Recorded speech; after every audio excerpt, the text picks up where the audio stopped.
ಎಲ್ಲರಿಗೂ ನಮಸ್ಕಾರ. ಸಾಮಾಜಿಕ ನ್ಯಾಯದ ಆದ್ಯ ಹರಿಕಾರ ವಿಶ್ವಗುರು ಬಸವಣ್ಣನವರನ್ನು ಕರ್ನಾಟಕದ ಸಾಂಸ್ಕೃತಿಕ ನಾಯಕನೆಂದು ನಮ್ಮ ಸರ್ಕಾರ 23-24ನೇ ಸಾಲಿನಲ್ಲಿ ಘೋಷಿಸಿದೆ.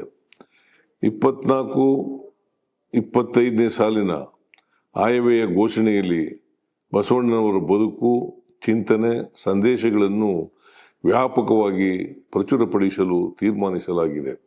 ಈ ಹಿನ್ನೆಲೆಯಲ್ಲಿ ಬಸವಣ್ಣನವರ ಜಯಂತಿಯ ಅಂಗವಾಗಿ ಇದೇ ಏಪ್ರಿಲ್ 29-30ರಂದು ಬಾಗಲಕೋಟೆ ಜಿಲ್ಲೆಯ ಕೂಡಲ ಸಂಗಮದಲ್ಲಿ ಅನುಭವ ಮಂಟಪ ಬಸವಾದಿ ಶರಣರ ವೈಭವ ಕಾರ್ಯಕ್ರಮವನ್ನು ರಾಜ್ಯ ಸರ್ಕಾರ ಹಮ್ಮಿಕೊಂಡಿದೆ.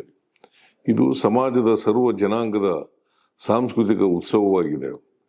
ಈ ಉತ್ಸವದ 2 ದಿನ ವಿಚಾರ ಸಂಕಿರಣ, ಸಂವಾದ, ವಚನ ಗಾಯನ, ನೃತ್ಯ ರೂಪಕ, ನಾಟಕ ಮುಂತಾದ ವೈವಿಧ್ಯಮಯ ಸಾಂಸ್ಕೃತಿಕ ಕಾರ್ಯಕ್ರಮಗಳನ್ನು ಏರ್ಪಡಿಸಲಾಗುತ್ತಿದೆ. ಬಸವಾದಿ ಶರಣರು ಕಟ್ಟಿ ಬಯಸಿದ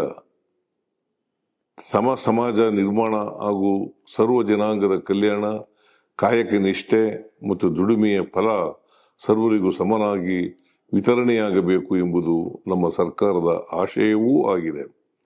ಈ ಐತಿಹಾಸಿಕ ಸಾಂಸ್ಕೃತಿಕ ಉತ್ಸವಕ್ಕೆ ನಾಡಿನ ಸಮಸ್ತ ಜನತೆಯನ್ನು ಸರ್ಕಾರದ ಪರವಾಗಿ ಆತ್ಮೀಯವಾಗಿ ಆಹ್ವಾನಿಸುತ್ತೇನೆ.